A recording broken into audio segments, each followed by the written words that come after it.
I'm a private investigator. I've stopped millions of dollars of counterfeit watches entering the U.S. market. There are two types of counterfeits. There are deceptive and non-deceptive. Purses, handbags, watches, and jerseys. Those are the four massive markets out there that everybody knows it's fake, but the deceptive is really where it becomes dangerous, and that's what people don't really know about. I'm working cases where there are eye drops, food supplements, stuff that goes in your body that is fake, and that market is massive. Yeah, so I was born and raised in Summers Point, New Jersey, right outside of Atlantic City.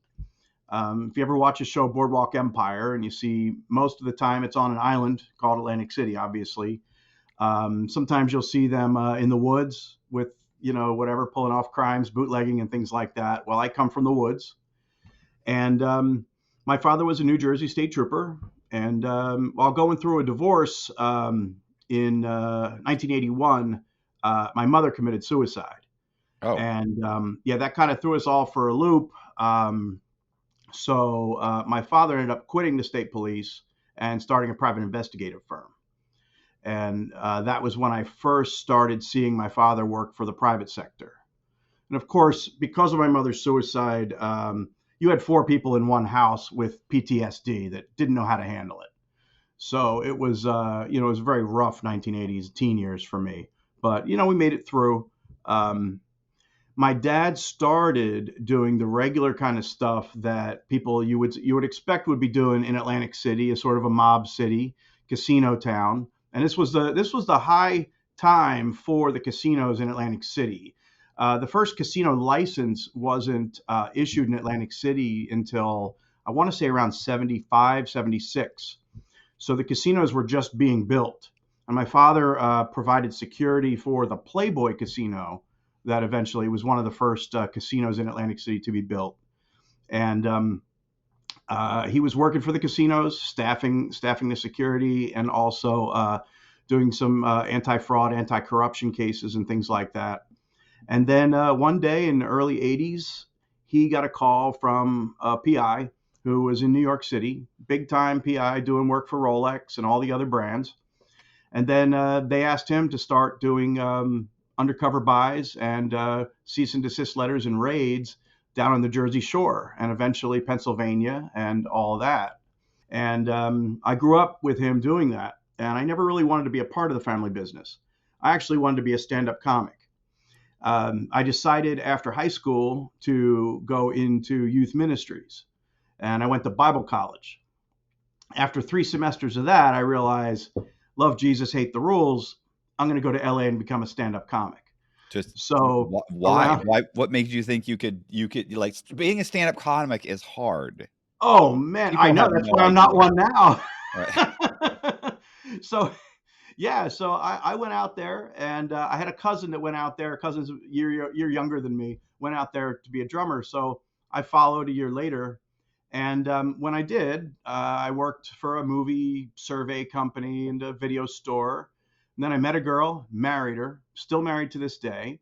But she said you should probably find a job where you can, start helping pay the bills. So I asked my dad. I said, "Do you know anybody out in Los Angeles who does what you do? Hunting people, selling fakes out in LA." So he hooked me up with a job, and I start working for a place called National Trademark Investigations in Los Angeles. And that was when I started actually my professional foray into counterfeiting. Okay. So I have a question real quick. Yeah. These corporations, whatever, these manufacturers, these people, whatever, Rolex or Nike or whoever it is, they contact you guys and they launch like an investigation. Why can't they just go to the local police and say, "Hey, we know there's 4 or 5 people selling fake, Adidas. Can you guys look into it?" Or they just don't, it's not a priority. You basically have to hand them the whole case for them to take interest, or what is it? Yeah, that's a good question and good insight too, because that is what happens. And in some cases, the brands don't always, they prefer to go straight to the police because then there's no money out of their pocket hiring us first. A lot of times what happens is whether they get the lead, they would probably hire a PI to do the first test purchase at least, just to, figure out if it's counterfeit and also scope out the location, possibly do some legal owner information, figure out who we're going to be going after. Because it could just be a booth in a swap meet. So you really got to do a little bit of research to figure out who you're going after. The cops Right. aren't going to do that. And then what will happen is they'll either ask us to perform a civil raid, or even kind of a raid light would be a cease and desist letter, which in New York City, they just flip you the finger. But in Los Angeles, they're a little bit more laid back, and you can convince many of them to just give up their goods and avoid a lawsuit. But if the client's lucky and it looks like a juicy enough target, they might be able to get law enforcement involved. And back in the 90s, it was the Wild West. So LAPD and LA Sheriff's Department had some time where they allocated police to the garment district who did those busts with us. But we would go in and sometimes do citizens arrests where we would take a cop along with us. And, good thing for the cop, we would end up typing the report. So kind of cut some corners on the cops' end, but they still helped us on the heavy lifting.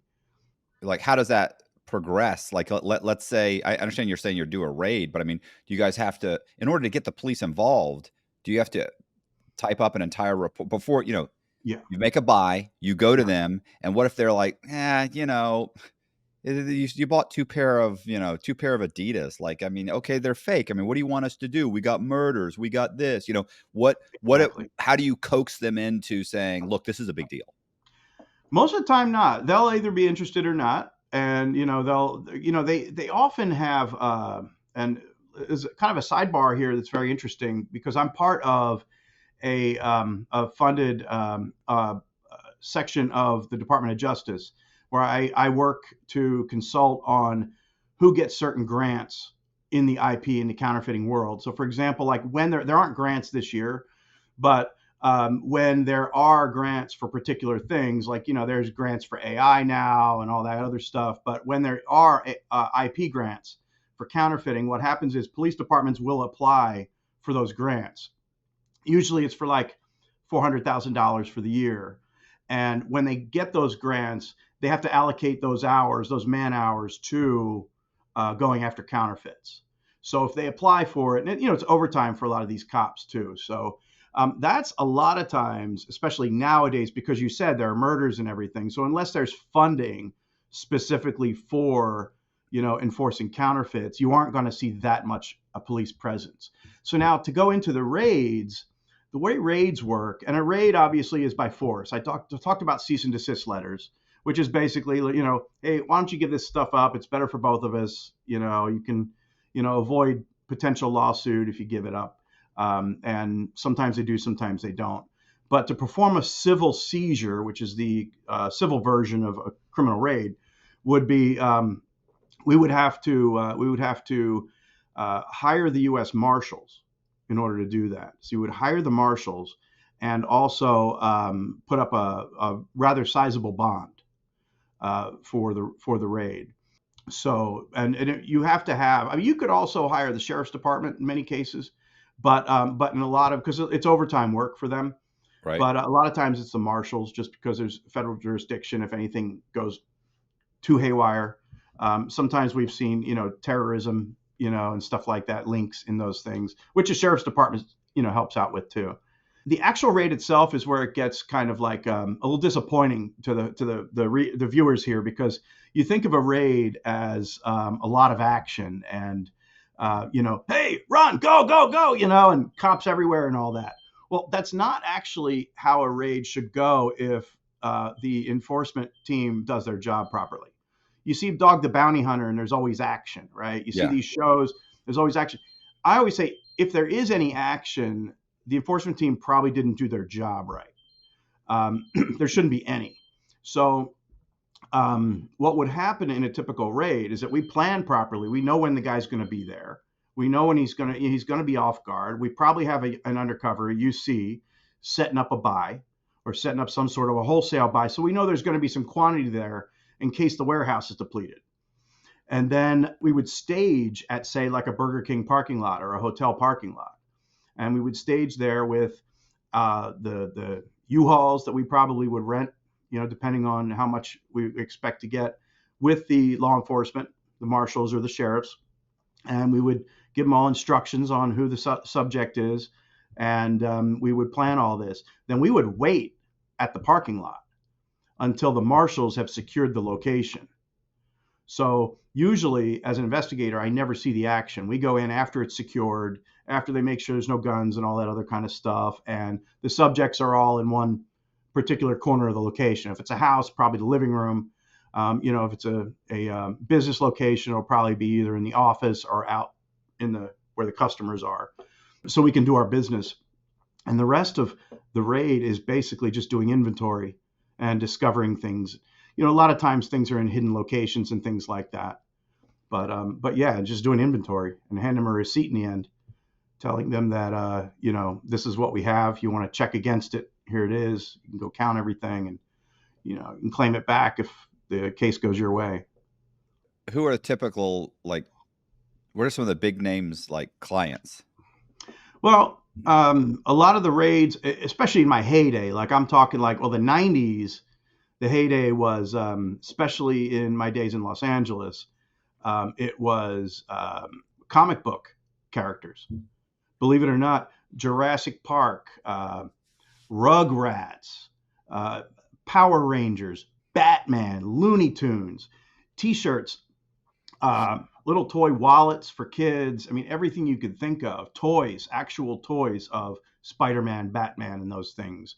The 90s had a lot of that because it was an explosion. If you remember, between Batman and Jurassic Park in the early 90s, it commercialized so much of film that the world hadn't seen really. So there was so much entertainment swag out there being sold counterfeit. So yeah, there was a lot of that, a lot of work for the studios, and then of course the luxury brands. The big ones we worked for in those days were, Louis Vuitton, Gucci, Tiffany, Chanel, and Rolex. Those were the big five. Then we worked for a lot of the others too, but they were the ones that had the budgets and the volume. But it's cool, doing this for so long. You get to work for some of these brands that didn't survive either, like Gotcha, and Ed Hardy, and these companies that just they're a flash in the pan, but they have a counterfeiting problem. Most of this stuff comes out of China, right? Now it does, right. But back in the day, they were screen printing T-shirts and items here in the U.S. because it was still efficient to do so. But as you're implying, the logistics operations in China, and look, whether you're talking about crime or genuine products, China perfected logistics, with factories and shipping. So yeah, a lot of the stuff now, it just comes straight from China because it's cheaper. No one really needs to set up a factory here. You'll find one once in a while, but yeah, it'll usually come in through either postal, DHL, or through a container. Do people still set up complete stores where they're selling all counterfeit stuff? And, if they did, how long can they do that before law enforcement tracks them down? Or I mean, how long does something like that go? Do people set up a whole thing selling nothing but Gucci and Louis Vuitton and do you know of any stores like that have happened and then they're just blatant about it? Nowadays, you'll find places that have some counterfeits, but a lot of other products too. Like again with the comic and cartoon type of characters, that stuff you'll see whether it's Hello Kitty or Batman or something like that. Yeah, so for a lot of the hobby items, it's everything. Rick and Morty, everything you could think of. There are bongs with those trademark characters on them, right. South Park, all that kind of stuff. And a lot of that is peppered in with genuine product. You'll have a store that sells, whether it's a hobby store in a mall that sells all those novelty items, you'll find some counterfeits peppered in with those items. As far as the counterfeit purses and things like that, in the swap meets, you'll still see them. They're everywhere. And purse parties all over the place. I live in a wealthy suburb here in Dallas, and I'll be sitting at the bar telling somebody what I do, whatever, talking about it. And they're like, why don't you go after all these housewives, and stuff like that. But the brands don't always have the budget, right. So they don't call me for that stuff. They may call someone else because I don't do a lot of field work anymore. But there's a lot of stuff still happening outside of the major retail locations and malls and things like that. You'll still find if you do a search on local news on Google, you'll still see shops, and there was a shop in Long Island that was selling a lot of fake handbags and things like that. So you'll still see them. But yeah, it's not like it used to be, where back in the day they were just openly on the streets. Because now you can get arrested for a felony for doing that, stuff like that. It used to be 1,000 pieces. You would need 1,000 pieces to quantify, a felony or to qualify for a felony. Now it's kind of a cheat, but they use the retail price. So one Rolex watch would be, 10 times a felony. So it's cheating in a way. I always think, every industry kind of cheats and flouts their own, acumen or whatever you want to call it, their successes by saying, around Super Bowl time, you'll always see $1 billion worth of jerseys seized in Chicago or something like that. Well, that's because each jersey they use the retail price or the potential retail price of $300, and stuff like that. And same thing with Rolex watches and stuff. So the numbers are inflated. So I always like to know how many pieces they got, because to me that's important, because that's really, from an investigator, that's the booty right there. Is, did you get 1,000 pieces or you get 300,000 pieces? Right. And that's where you're actually doing some good, getting some stuff off the street. Is taking a major warehouse down and stuff like that. Is there like a whistleblower program for any of these where somebody goes and says, hey, look, I know about, I know where there's a warehouse filled with whatever. I know where there's a store and they're selling fake Nikes, fake, whatever, fake Adidas, fake this, and they got an entire store filled with it. And they're, Yeah.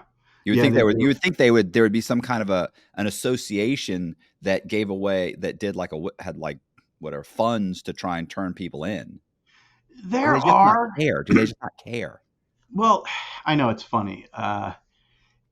It's hard to say whether they care or, and I can give you, this is my personal feet in the trenches. And again, we're kind of going through time back from the 90s through the 2000s, but as something you're very aware of, the housing crisis, right? Before the housing crisis, these companies had millions and millions of dollars to spend on enforcement, like you would not believe, because retail was going crazy. I mean, just like mortgages, everybody was spending money like you wouldn't believe. So when the retail budgets were up, we were out doing raids. I was flying all over the country. I mean, we were doing raids everywhere. And then one day, I don't know, it was 2008 or 9, I remember the paralegal who was my point person at Chanel called me up and said, hey, I just want to let you know the budget's been cut. They're moving our office from 57th Street to Jersey, the legal department. and she said, we have to pay for our own tea in the break room now. So from that point, the enforcement, the budget for enforcement went to almost like really very little. So Since then, and I'm not joking, I mean, since then, like the last 14, 15 years, they've just been cherry picking targets, trying to find targets that they can, use to set examples for people and stuff. But scorched earth is over. You may have companies that'll do like a sweep at Christmas time or something like that, or like I said, the sports teams during finals, like, like there's I guarantee there are people in Dallas right now for the Mavs game doing enforcement, for T-shirts and things like that. And I know the guys that do it, but I don't. But yeah. So there's still going to be sweeps and things and targeted, but it's not like scorched earth. Back then, I mean, we were rolling in dough, as I mean, everybody was back then. Right. But yeah, the retail business has, people spent their money carefully, which meant they bought less luxury brands. They bought less for their kids and everything else. So it all shrunk and everybody's budget got tiny. So that's not like a woe is me thing, because it worked out for me because, my brother and I worked together, but we're kind of the pioneers in, the internet meets counterfeiting kind of thing. So, they don't call every day, but pretty much everybody in the industry calls us once in a while. Then we have our everyday clients, but we're seen as like the special forces. So if the regular guy in-house, hits a stopping point, they'll call us and then we'll take them over the finish line. It's funny because I know multiple people that sell counterfeits, and I do. I I don't rat out people I meet in the streets, you it, know. I It's always not wonder. ethical or whatever. But Well, I always wonder. So one, I know there are YouTube channels that are dedicated to reviewing reps. They call them reps, like yep, like Adidas or Nikes, and they'll get fake shoes, fake yep, Adidas, and they'll do a whole 10 or 15-minute little thing on, hey, it's a great product. It looks like this. The you can only tell this one thing, and that's inside the shoe, and it feels like they'll do a whole thing and on the shoes, and I'm like, and so I'm always kind of like, how does this work? How is it these people aren't going after these guys? So this one I'm thinking about, that's like one, there's like 5 or 6 channels. They've been doing it for years, and they get hundreds of thousands of views single every single review. So if you have a review that, let's say it's a 15-minute video and it gets 100,000 views, the guy probably makes a couple $100. He's probably not making that much, but they're putting them out every other day. So their channel, plus they're getting residuals from the old videos. So let's say this channel's making $1,000, $2,000 a month. Plus they've got the shoes. Who knows if they're reselling them? Oh, I think they also typically will put like an affiliate link. Like if you buy the shoes, if you want these shoes, you can buy them here, oh, which to interesting, me is, now you've definitely crossed the line. Like correct, me reviewing a counterfeit product, okay, so what? I haven't broken the law. I can do that. But me putting a link in saying, here's where you can buy it, and then getting a piece of it, now I feel like you've crossed the line. And that's just my own feeling. I don't know what the law says. But here's the thing. 6 months ago, a bunch of these channels got hit with this massive lawsuit where it was like Nike and I think a couple others like just sued all of these creators, content creators. So that's always cracks me up, because prior to that, I've had a couple of buddies who and straight from China, like all of it's from China. yeah, And they'll literally have somebody they can contact in China for, let's say, sunglasses, like Oakley sunglasses or something. And they're like, listen, I like them, but you're giving me plastic lenses. I'm going to need actual, like they're almost perfect except the yeah, lenses. They'll tweak the lenses, and can you give us glass lenses? They have to be glass. And they'll go back and forth to get the product exactly the way they want it. And then they just start buying them. And I'm like, and what they'll do is they'll sell them like Instagram or something, and they'll put them up for sale, and like, at a discount, say that they're supposed to be $800. They'll put them up for $300, and people will, come out, then they'll deliver them or they'll mail them to them or whatever it is. And I'm like, if you're going to be that brazen, why don't you just start a website with a whole store? Like why, I mean, you're pretty brazen anyway. They're like, nah, because this way I go and I drop them off, and if I'm afraid they'll track it back to me, and they pay me cash, or they'll do Cashapp, and the Cashapp is in somebody else's name. And it's just like, bro, like, yeah. but they are I'm making a ton of money, because these things, they're buying these things for like $17, $12, and they're selling them for $400, and they're supposed to brand new. They're like $800, $900. yeah, So yeah. there's money in it, but Oh, I, 100%. I You keep know, waiting for him to actually, get busted. I know this one guy like 5 years since I've been out of prison. I'm like, how is he not? He's selling these all the time. I'll give you the whole inside scoop on why and how. I mean, I deal with the decision-making process, because Okay. obviously the more enforcement, the more money I make, but Right. their decision process. One thing I wanted to tell you, because you're talking about Nikes, I have 50 pair of counterfeit Nikes stacked up in boxes right here at my office Right. that I bought off of, 50 different counterfeit websites. So one thing to address the website situation, there are a handful of law firms. All they do is take down websites. So unless you have a massive email list that you can email every week and tell them, hey, our old site, our new site is this, boom, our new site is that, you're not going to be found on, Google or anything like that. Advertisements, believe it or not, Facebook will still take advertising money from counterfeiters. That still happens. But I don't think Google does. But for the most part, you're looking at those massive mailing lists and there's maybe 30 or 40 of those folks. They're all based in China. They have these massive mailing lists, and their sites change every day, but they're still sort of branded. Like Style Sneaks is one of them, and they'll have a new site, stylesneaks.co or stylesneaks9, and then believe it or not, the counterfeiters often get knocked off too. because they develop reputations as well. Right. Because really counterfeiting or infringement is really just the concept of playing off of someone's good name or, good name. So they'll have, I'll just use Style Sneaks as an example. It's just a name that popped in my head, but they're one of the counterfeiters out there. But you could be a guy who's like, well, I'm producing counterfeits and, I don't have a mailing list the same size as theirs, but, they have a great reputation. So why don't I just knock off Style Sneaks, and go on Instagram and be like, we're Style Sneaks, and start using the Nike hashtags and all that stuff. And then you'll even see the counterfeiters saying, this is our real account, ignore the others, things like that, like celebrities would, or, legitimate folks would. So there's a lot of that. And yeah, because of all the takedowns, it's kind of like from an extermination standpoint, once you kick all the rats out of your house, they start going to the sewers and things like that. I'm not calling social the sewers, but they are in the sense that they're smaller. Like imagine going in the sewers. It's harder for people to, really do kind of a scorched earth kind of situation where they're out there just taking things down. A lot of social has to be done by mobile, or using certain software, and things like that. And there are software providers that cost sometimes like hundreds of thousands a year to use to do the enforcement from your desktop. That usually it's going to be a paralegal at the brand that would do that, or maybe a law firm that does it for a bunch of brands. Well, what about YouTube? Is it hard to like these channels are blatant?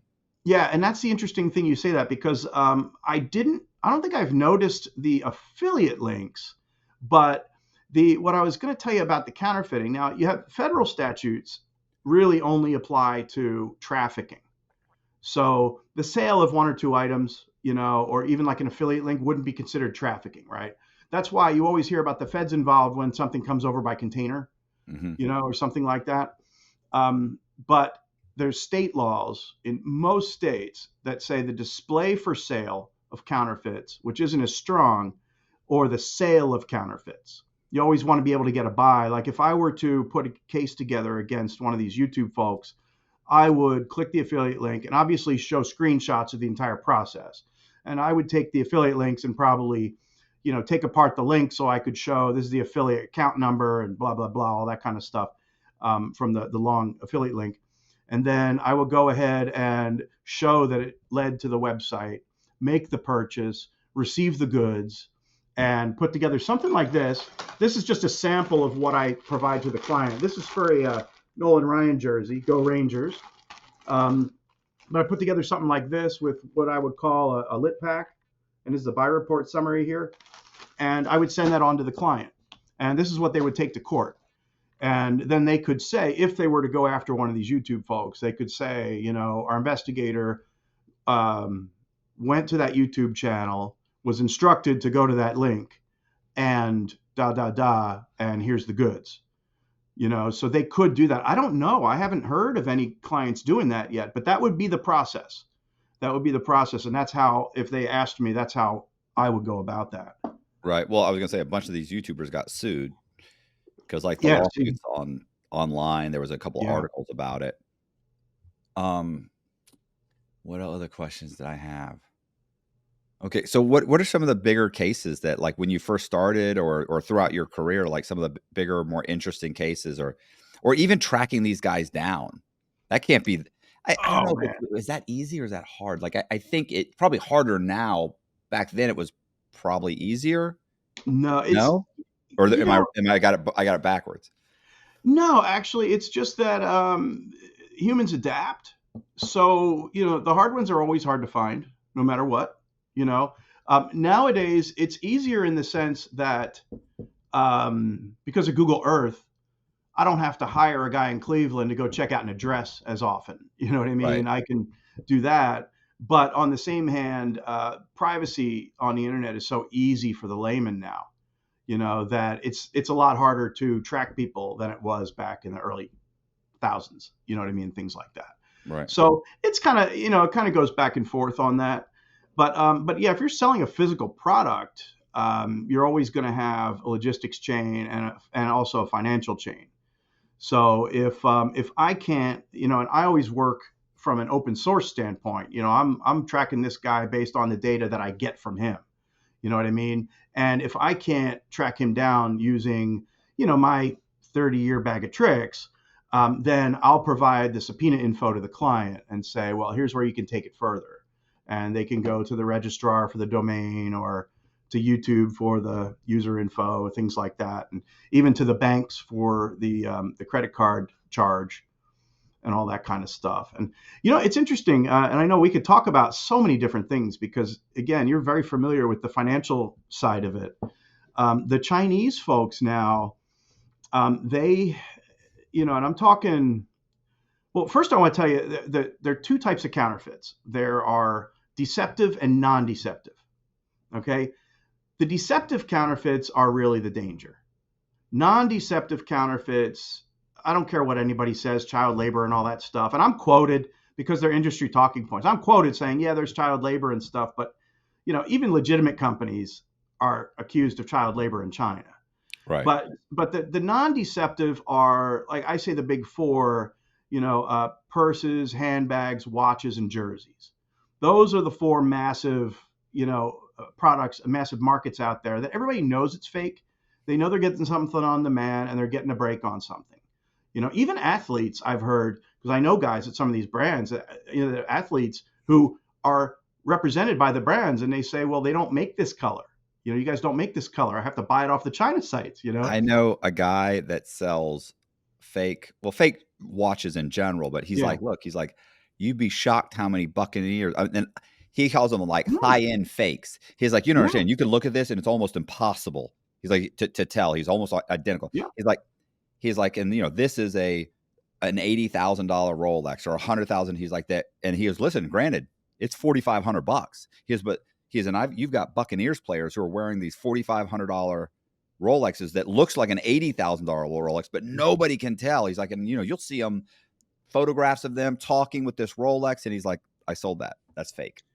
Yeah. And, even to go outside of the counterfeit world, my wife loves jewels, but she had told me there's a guy, shout out to him. I believe he's like Harlem Jewels or something like that on YouTube, old Jewish guy. And he talks about, he's like, don't buy real diamonds anymore. Nobody can tell the difference. You know what I mean? And of course, right. He's selling his stuff, but he shows all of his clients, and they're celebrities and athletes and stuff. And because I work for the brands, it wouldn't be ethical for me to tell you it's okay to buy that stuff. Right. But I can tell you that, buying that stuff, the non-deceptive, you're only stealing from the brand. You know what I mean? The non-deceptive, it's all wink, wink, nudge, nudge from a consumer standpoint, right? But the deceptive is really where it becomes dangerous. And that's what people don't really know about, because you hear about the watches and all that stuff, but man, I'm working cases where there are eye drops, food supplements, stuff that goes in your body. Right. That is fake. And that market is massive. And that stuff makes it into not the CVS's or the Walgreens, but the mom and pop shops. Mm-hmm. And believe it or not, the online marketplaces like Walmart.com marketplace, Amazon, all these places, you'll look and you'll see, like you go to Amazon and you'll see where it'll say whatever vitamin brand. Again, I don't want to get too into the brands because some of these cases are open, but you go to the brand, it'll say that brand's name store on Amazon.com, right? But if you look to the right of who you're buying it from, they're individual sellers, right? You're not buying it from Amazon or from that brand. You're buying it from, whatever, Dr. Cannabis or whatever their names are, and that person may or may not be selling genuine goods. So again, it's the non-deceptive, the makeup. I mean, imagine the kind of stuff, if it's not, it's not put through the regulations and the health department and all that kind of stuff, what kind of stuff your teenage girl is going to be putting on her cheeks and, lips and all that kind of stuff. So that's really where it's a safety issue and where people just don't give a crap about, about the customer. Now, here's something too I always use. Are you a fan of like old films? I'm old, so yeah. Well, there's an old film from like 1940. What really bothers me is when someone would tell me, "Oh, that's a classic," or "Man, that's so old," and I'm thinking I saw that in the theater. Like, yeah, when I was an adult. Yeah, exactly. Not old. Yeah. Well, there's an Orson Welles film called The Third Man from the around 1940. It's one of the greatest movies ever made. But the character's name's Harry Lime. He's a con man, and Joseph Cotton, forget the character's name, but Joseph Cotton goes to Vienna looking for him because he turned out he supposedly was dead, but there was no body. So anyway, he finds him, and Harry turns out to be a crook. And this is during World War II. And what Harry's doing is selling counterfeit penicillin to children's hospitals and rerouting the genuine stuff to other places, you know. And there's a famous scene in the Ferris wheel where they go up in this old-fashioned Ferris wheel where you go up, other people get in, then you go up and other people get in. So they're at the top of the Ferris wheel. And he goes, listen, old chap, look at those ants moving down there. He's referring to people. Yeah. He goes, what if I gave you 30,000 pounds for every one of those ants or dots, maybe he said, that stop moving? Would you really care? And to me, that's the best example of, you know, someone who gets something over on, you know, the consumer.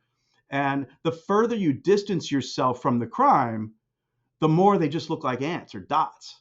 Right. You know, as these children are dying in the hospitals and things. So anyway, I'm not trying to give a sob story on that, but I've always thought that that was the greatest example in my business for people who sell the deceptive fakes. When people think that they're taking diabetes medication or, you know, cancer medication turns out to be saline and things like that. That's actually, believe it or not, much more common than the watches and the T-shirts and all that kind of stuff. I was thinking about the movie. I forget I think it was called The Box or something, where there's a hypothetical situation where this guy shows up at your house and it's basically a box with a big red button in the middle of it. And he says, you'll receive, if you hit the button, you will receive like $1 million, but somebody that you do not know will die. Exactly. Like, that boom. Kind of concept. Yep. It's like, yeah. I don't know this person. No, bam. And they hit the button. Right. And if I recall that film, isn't there something ironic about it where someone dies, someone you know? It comes back around because eventually, you know, or something horrific will happen to somebody that you don't know. Yeah. Well, the problem is obviously it just continues and eventually something horrible happens to you or, right. You know, something like that. But yeah, it was, I think it was what's his name? Nightlon Shiling or I forget his name. M. Night Shyamalan. I don't know if it was his movie or not, but yeah. I feel like it was, but anyway. Okay. Yeah. Yeah. Whatever. Yeah. But exactly. That same. It was one of his style movie. Yeah. So what are some of the more interesting raids or interesting cases? Well, how long have you been doing this? Professionally, since my adulthood, since 95. Yeah. So about 29 years. Cool. It's got to be some interesting, like how do you track them down? How do you? Yeah, I mean, some of the older cases were really fun because again, the factories and the warehouses were all in the cities, you know, in the city you're in. So we're in Los Angeles, and LA is a major garment, you know, producer. Right. So even to this day, a lot of brands make their stuff in the USA. They're in LA County there. So we were working a case, I believe it was for Calvin Klein. And there were Calvin Klein jeans being sold in all the stores in the downtown area and some of the other mom and pops in the suburbs. And we started tracing back, you know, one location at a time, you know, first making buys from the different locations and realizing that, okay, wait, we bought something from here, bought something from here, bought something from here. They're all from the same supplier. So let's figure out where they're being made. So then we would trace things back. A lot of times we would pull the garbage from these folks. And even though the cops can't pull your garbage in most cases, a citizen can. And private investigators are citizens. We're just licensed to accept money for investigations. We're not given any special privileges. So a citizen, as long as your trash is considered abandoned, which is not on your property, or a commercial business, as long as the dumpster is available to the other businesses, unless it's exclusive to you and it was closed, you know, that would probably be considered trespassing. But as long as it's available to others to throw trash in, then anyone can go in there and take garbage. So we would take garbage and look for labels, shipping labels. We would, believe it or not, we would put together shredding. And, you know, back in the 90s, thank God there wasn't cross-cut shredding. So, you know, we would have these big bags of just shredding, you know, or like, you know, kitchen-sized bags of shredding. And the method we would use was, for the most part, you would have all these white pieces of paper, tons of white paper and stuff like that. And there was so much of that, but we would look for the Post-its and the shipping labels and put those together. Because Post-its typically have the most important information in your office or on Post-its. You're not going to have it on a big old white piece of paper, right? So we would put the Post-its together. We would put shipping labels back together, like FedEx labels that you decided not to use or whatever. And we'd have those. And we would start assembling potential targets, potential warehouses. And, also, looking up corporate records and property records for the owners and things like that to see what other corporations they own. And also, does this company have another location that's a warehouse? And we would keep doing that. We would trace it up. And then we would put the surveillance team on it. And once the surveillance team is on it, we got to see the different steps in the process. And I'm thinking about this particularly, this one massive Calvin Klein case, where we actually followed them and we located all of the parts of the process, including, once the denim came into the U.S., I believe from Mexico, the denim would come in and it would go to a cutting shop, a shop that just cut the pieces. Then another shop that would dye the denim, and another shop. It's exactly how the jeans industry works today. It's just with counterfeits. And then they would go to a shop that does the sewing and the finishing, and then the place that has all the buttons and all the little copper rivets and all that kind of stuff. And then once we did that, we would decide, with the client, it's the client's product, they're paying for it, who we would raid. And in these cases, we raided in this particular one, because it was my first raid too, and I believe it was 95 or late 95, early 96, first raid I ever went on. And it was a huge warehouse. I mean, we had probably 100,000 pair of CK jeans, and it was in one warehouse. And then we also went to the other locations and took. We went to the other locations and actually don't know what happened to the other ones, because I was I was in my early 20s, but I was at the main location and we were taking all the jeans. We took them to a warehouse, right? And this is it's not funny, but again, you and we've kind of been through the ringer and all these things we have so many stories. The jeans, it was in two very large, like tractor trailer size, but the size of that size public storage, right? It was only a few miles away from our office. It was stolen the night afterwards. Do you think the people had anything to do with it? I think there were probably gang affiliated folks that worked at the public storage unit, because also the camera wasn't working that night. Oh, how coincidental. Yeah, but we have no idea what happened to it. It wasn't all of them, but it was a good portion of them that were stolen, probably in whatever size truck they could bring. I mean, that's just the tip of the iceberg as far as stories, but that was my first raid, and it was very voluminous when you think about the amount of product, because usually you do a raid and you have 1,000 pieces, 2,000 pieces. But when you get 100,000, that's a big find. Yeah, but I mean, is it more about getting that product off the street, or is it about getting the people that are involved in this? Like, it's funny because I did a live last night with a couple of guys, YouTubers, and somebody asked in the comment section, like, what is the most profitable with the lowest risk crime out there? Counterfeiting. Yeah. I was saying, it is. I was thinking it because I hadn't talked to you and I was going to get into this, but I said counterfeiting money. And they were like, why? I said, because I met a guy one time. I've met multiple, a few not a lot. Like, listen, out of 13 years, drug dealers, I couldn't tell you how many, bank robbers, a little bit more, a little tighter group, but counterfeiters or hackers, I met like one hacker as far as, and then actual counterfeiters that really knew what they were doing, not some idiot with a copy machine that they looked like crap. I mean, where they were passing the notes and they were going straight through, probably 2 or 3. And I remember this one guy he'd been arrested for it 3 times. Yeah. And he was like, and he'd been doing it since he was in his early 20s, and he was probably in his 40s. And he was saying, listen, man, he's like, because I talked to him, I said, well, what are you going to do when you get out of here? And he goes, I'm going to go back to counterfeiting. Wow. I went, bro, why? He said, do you have any fucking idea how much money I make? He goes, do you have any idea what's waiting for me out there? He said, I'm not one of these other idiots. He said, Matt, I got property, I got houses, I got cars. He goes, and I think he'd gotten like 6 years this time, but typically he's like, the first time I did like 11 months. He's the second time I got 3 years and I did like 25 months. Yeah. He's like, I got like 6 years this time, but they only got 6 years this time because I think he had a gun. And he's like, so it was the gun and it was this. And I went to trial, and whatever the reason was, he ended up getting 6 years. He goes, which was a fluke. I could have taken 4 years or 3 or 4 years. He goes, I didn't. He said, this is so profitable. It's worth risking going to prison for. He's like, and you'll go 10 years, 15 years, never getting caught. So I was saying that was one of the most profitable.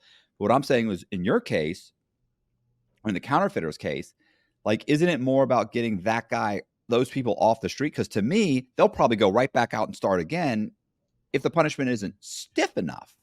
See, that's the interesting thing, is that what we learned throughout the years is that, the cops aren't going to stick these people in jail, hardly. I mean, I've done investigations on MS-13 members who selling me stolen goods, which is a whole other story, but, selling me stolen goods who literally were just let out of jail the night before that should have been still in jail, committing violent crimes and things like that. So they're doing that to those folks, I mean, guys are selling counterfeits and stuff, they may have some restitution to pay, but where it really gets them is through civil judgment.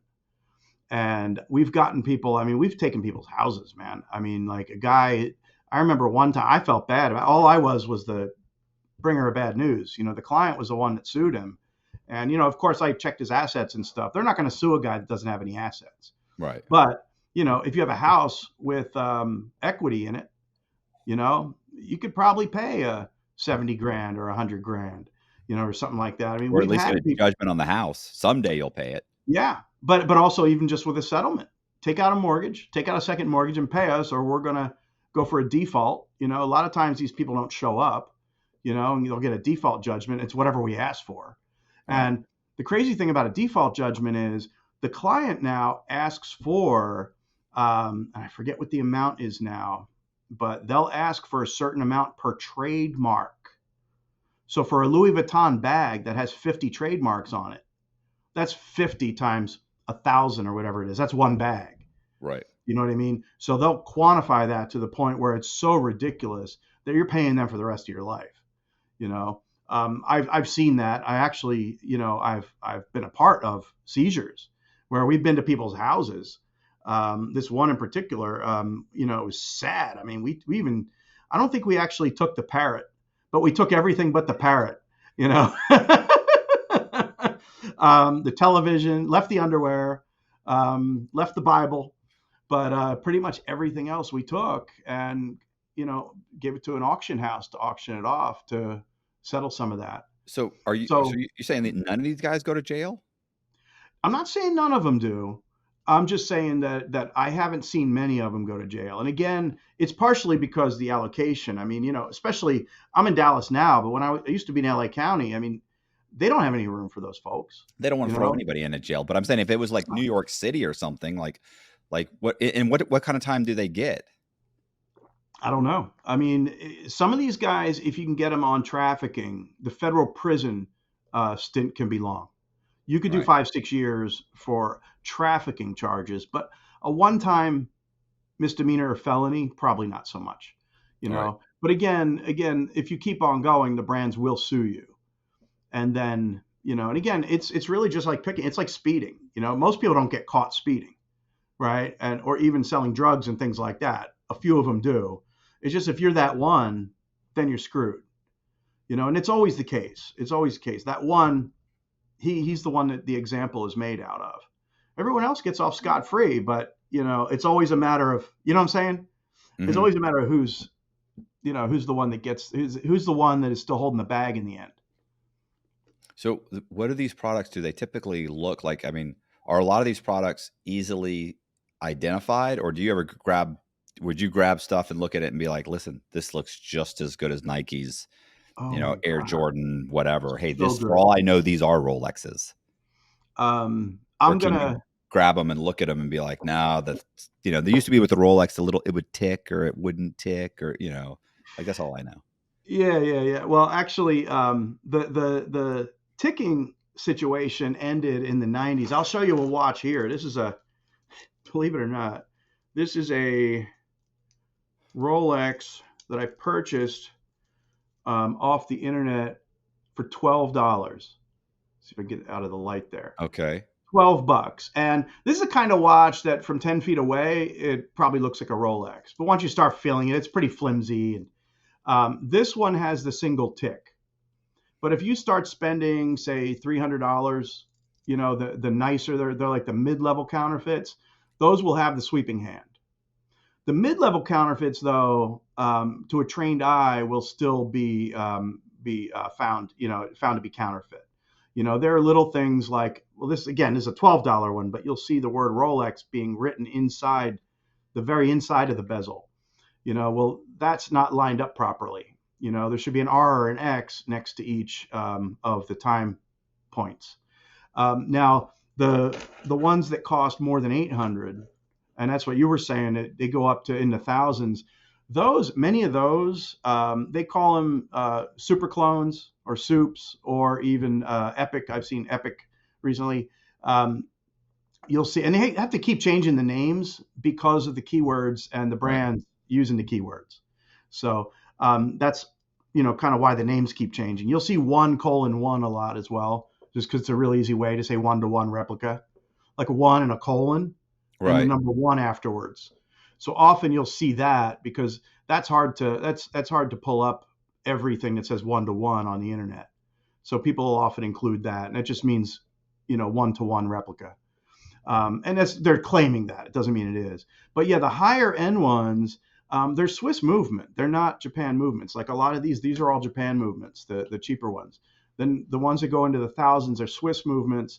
And those, even the bands, the bezels, the glass, the little cyclops where the date is, all of those are made perfectly so much. Again, we're only talking about a very small level of these fakes, but they're done so well that you would have to open it up, pop it open, and look at the movement. And I've been told by some of these folks that even the movement in some of these like $4,500 watches takes some real scrutiny to develop and figure out what's, if it's fake or not. So yeah. So I was gonna say, what's funny is that I've owned a couple Rolexes and like none of them kept good time. Like none of them. I wear a Casio now, and I'll tell you, I had my lucky ever since Pierce Brosnan was James Bond. I bought an Omega Seamaster for like $1,300. That was my watch. But then every time I took it off for 2 days, I'd have to reset the time, and then every other month you got to reset the date. And then it was just like last year where I was like, why am I still wearing this watch? I'm not wearing a Fitbit anymore. Let me just get a watch. This Casio is $100 and it's going to keep perfect time for 10 years. So yeah, I think a lot of those analog watches are really, in my opinion, they're just jewelry. Yeah. Oh yeah. And I've been doing this for so long, and you can air this, it's fine. I've been doing this for so long, I'm not really afraid of losing my clients. Everything I say is ethical, but even if I'm a little cynical about the industry and about how society works in general, I'm just being frank. You know what I mean? Yeah. I'm not downing my clients. I love my clients, but the way society works, there's only so much anybody can do. Well, also the likelihood that a client watches this video is very minor. Nobody watches my videos, so you don't really worry about that. Oh, well, you never know. Suddenly you get 2 days from now you get 50 phone calls. What, Matt Cox? What'd you say? But it's really funny. I did a podcast on another channel a while back, just a 20-minute video about a month ago, and I got a text from the Rolex attorney. Well, one of them, but Rolex USA in America, their attorney, and a text saying, "Hey, are you going to be at this particular conference? The conference we always see each other at." And I was like, "That's weird." The day the video dropped, he asked me if I was going to that conference. I haven't seen him in a year. And I was like, "Yeah, I'm going, blah, blah, blah." And I thought like, man, is he setting me up to serve me with papers or something like that? Then I see him at the conference and he's like, "No, I didn't know anything about the video." Coincidence. So what are some of the other cases?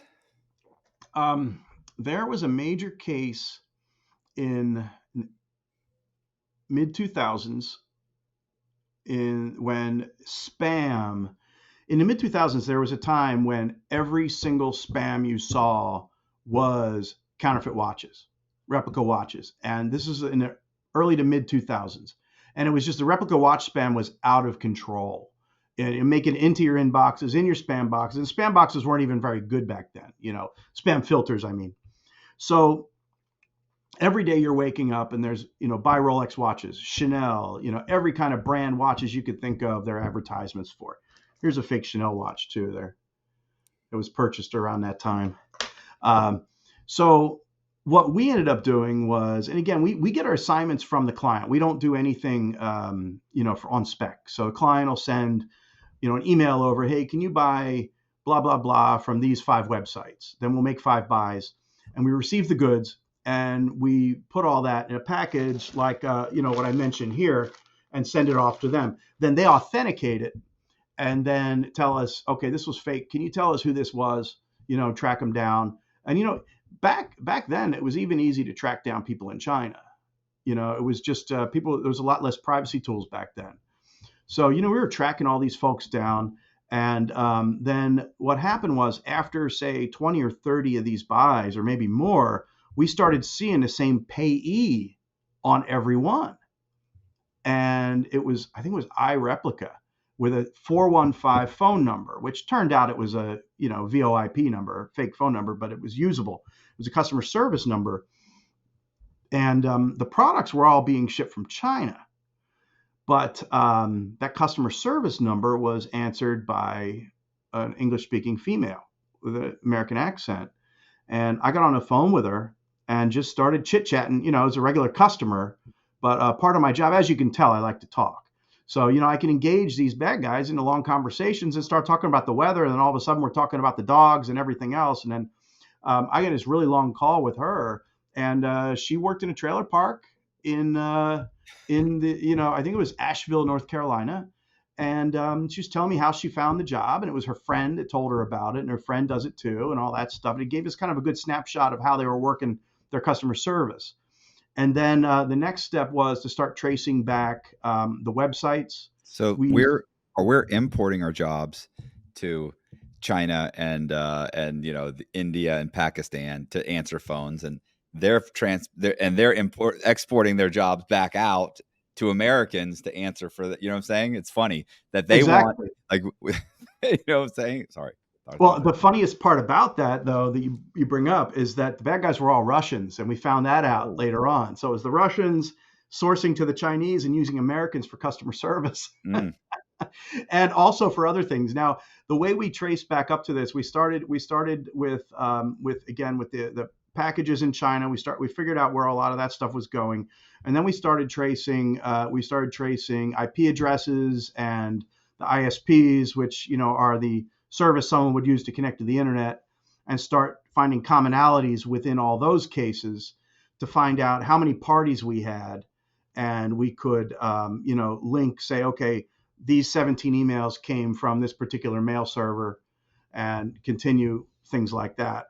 And then we would collaborate with, there's a group called Spam House, which is SPAMHAUS. And they're a nonprofit, and they have a repository for a lot of these similar complaints and things like that. And I worked with them and some of their volunteers as well to put together profiles for some of these folks and figure out where these guys were, and we did. Now, one of them was a guy who was doing their. This is a guy I caught. I was working with the Missouri office of the FBI. And we were working a case specifically following this one guy who was doing search engine optimization for those folks. And back then, this is like 15, 16 years ago, the Russians and the Chinese, they really didn't know how to optimize for Americans yet for websites and things like that. So they would hire Americans to do the search engine optimization for their products. So I was able to trace their guy. And it was the first case in any federal court where someone used Google Analytics numbers, and a lot of times for your viewers that don't know what those are, if you right click on a website, you can click, an option that says view source. Then you look at all this jumbled code. And inside that code is primarily what it takes to create what you see on the outside, the visual, the nuts and bolts. But there are also tracking codes in there so that people can count how many visitors go to their website and things like that. So back then, Google Analytics gave a number for you, like an account number, and every one of your sites was -1, -2, -3, -4. And I was able to link like 30 some odd websites, like 36 websites, all with -1, -2, -3, all the way up to like 36, and present them in federal court forensically to say these are all related. And that was how we were able to take that one group of sites and link it to this one guy. And he was also acting as an accountant, because a lot of times they launder the money. First, it comes to the U.S. and then it gets laundered out. So they use this one guy who was located in McKinney, Texas, of all places, which is just north of where I live now. When I started this case, I was still living in LA. I moved here in 2007. But by the time I moved here, the raid was just a couple miles from my house, which I didn't attend. But yeah, so he was busted. His name was Jody Smith. This is a Russian? No, he was working for the Russians. Oh, okay. So we got Jody Smith, and you can find this. You can find this as a good Wikipedia page if you look up a guy named Oleg Nikolenko. You'll be able. Yeah, and he worked for the Russian Business Network, RBN, which is also known as the Russian Spam Gang. They were mafia. So Jody Smith was working as an SEO, search engine optimization guy, and also a pass-through for a lot of the money. So they raided him, and he flipped on Oleg.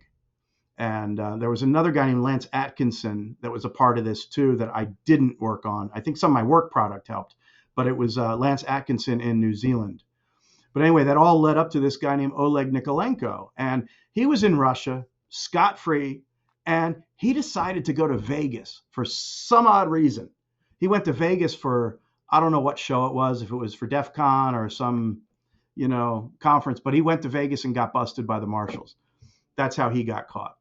So that was basically how we went from spam being, your inbox being more spam than regular emails and all counterfeit watches, to being tameable and having a lot less of that stuff in there. It was that raid and that FBI action that I helped with that basically tamed the spam world to a livable volume.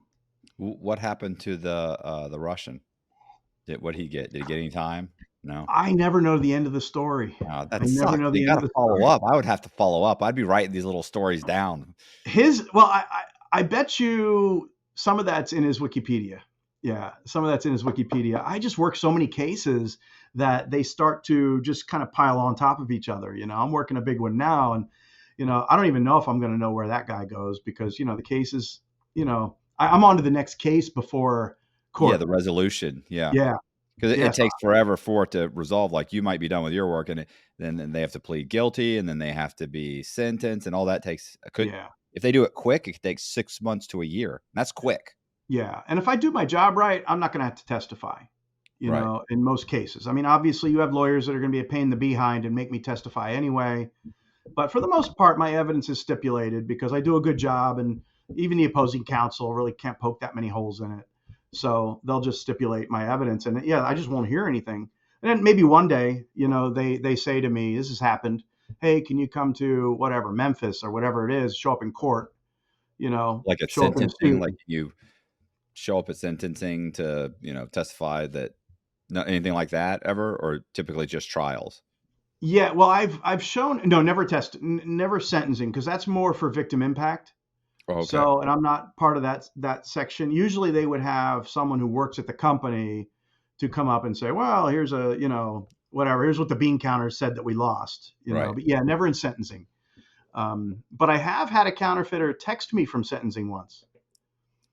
Well, what was that?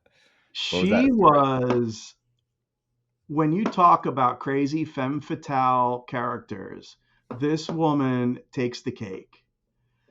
This was probably 2005. This was in the peak when, again, there was clients had budgets, and this was a case where it was called Hollywood Accessory, and they were blatantly advertising in like Star Magazine and National Enquirer in the back of these magazines with fakes, right? And they would blur off the logos, but they were advertised. So Hollywood Accessory was a big one, and we started making purchases, and we started identifying, okay, this person, blah blah blah, where they are. We did, and by that time we stopped doing providing field investigations for ourselves because our intel operation was really what was most efficient. So we had local Los Angeles investigators go out and try to serve her and things like that. They couldn't. So I ran her DMV so I could figure out what her birthday was at the time. That was how I found out her birthday. And I was like, oh, wait, her birthday's in 3 days. Go back with balloons and flowers on this day, and she'll open the door. Nice. And she did.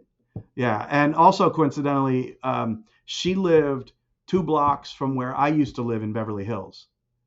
It was a little walk up apartment in Beverly Hills. And she lived like 2 blocks to where I used to live, to the point where we may have overlapped and seen each other in the grocery store before this case started. So yeah, they served her, and she kind of went crazy, and all this stuff. Well, one of the things that they did was they moved right away. They moved and left the location. And I want to tell this chronologically, but the funny thing is I've learned so much since then. It's funny to mention the apartment they were in, where they served them. Her and her husband are in an episode of that show called, what's that addiction show? Intervention. Intervention. Okay. Her and her husband were in a show called Intervention. And one of his college buddies, they had the intervention in that apartment with the counterfeits, right? And they had a warehouse where they were shipping and all that stuff. Yeah. But there's a scene where the guy is calling for help at her computer desk with all these boxes of counterfeit Gucci sunglasses behind him, which is hilarious. So then anyway, the case continues, and they move. They move where they live. They move the warehouse. We ended up getting lucky with both because, again, my initial boss in the 90s, she talked like this. She was a small little stout woman, kind of reminds you of Throw Mama from the Train, or the Mama from Goonies. Right. But she always told me, she said, it's better to be lucky than to be smart. Right. But sometimes they don't necessarily fall into your lap, but you can find gems if you sit back and wait, like fishing. And we had 2 interesting breaks. One, we had an informant, a former employee, who ratted them out and told us where their warehouse was, which was towards downtown Los Angeles. And then we also, my brother, he was like, might as well call, because there were no arrests, but we might as well call, or none that were filed to the county, But my brother was like, why don't we just, I'm going to call Beverly Hills police and see if there were any incidents. And there was an incident where she was beating up her husband, a domestic dispute, at a house in Beverly Hills. And this house was much nicer than the other one. This was like a $10,000, $15,000 a month house, which, 20 years ago, that's probably a $40,000 a month house now. Yeah. In Beverly Hills on Swall Drive near Wilshire. And so we found out where that was, found out where the warehouse was. And the problem is enforcement, as you may know, because they've chased you and, we're chasing her. Enforcement works at the speed of like a turtle, Right. if they're lucky. Right. So they refile the case, or, file an update on the case. Little do we know, she's got an alert set up on Pacer, and which, for your viewers who don't know what Pacer is a database publicly accessible that shows every court filing in the United States. Right. And you can create alerts for your own name or a country or a company or even someone one of your cases. So she just set an alert for her case. And anytime anything was filed, they just picked up and left. She left that house and it took 6 months for the client to do this anyway. I mean, this chase between me and her went 3 years. Okay. And And it wasn't because I couldn't just put my hand around her neck. It was because the client had to file, and then, we would have to, work with the police, with this case, the marshals, and deal with 4 different brands, because we were doing this for Gucci, Chanel, Louis Vuitton, and Tiffany. So it's literally decision by committee. And even though we were nimble enough to maybe pull something like this off, we had to wait. So anyway, by the time, we're doing surveillance on her moving from here to here, we never caught her with the goods. And in the meantime, clients were like, okay, we're ready, let's go. And I'm working other cases by now. There's months going by since the last time we spotted her there. And so we're like, okay, let's refresh the information. I have an informant downtown that goes to their warehouse location. Empty, nothing in it, right? We run the utilities on that location, and the phone still rang, still was answered by her customer service person. And the phone company still said it was in that suite, in this warehouse, right? It was on the 2nd floor. And her house, forget it, she was gone. So we had to figure out how a mother of 2 and a husband, wherever they went, we know where the warehouse, where the phone rings, but it doesn't, we went there, it was just dust bunnies in this warehouse.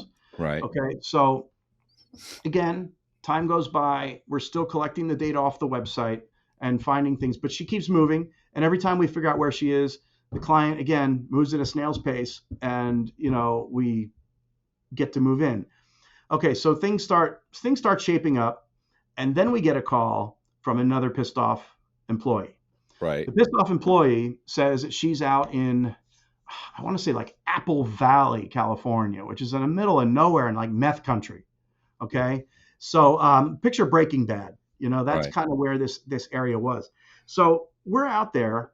We have our guys do the undercover and all that stuff. We saw, and it was a much smaller operation at the time, because usually criminals, they spend money to escape. So right. Their assets were a lot smaller, but she still had the warehouse and still had the active website. Then by this time I was living in Dallas. So this is 07, 08. So I was living in Dallas. So I had to fly to LA and then drive 100 miles to go to this house in Apple Valley, California. And I'm sitting there in this gravelly dustbin place in my Gucci loafers, and walking into this place, an absolute mess.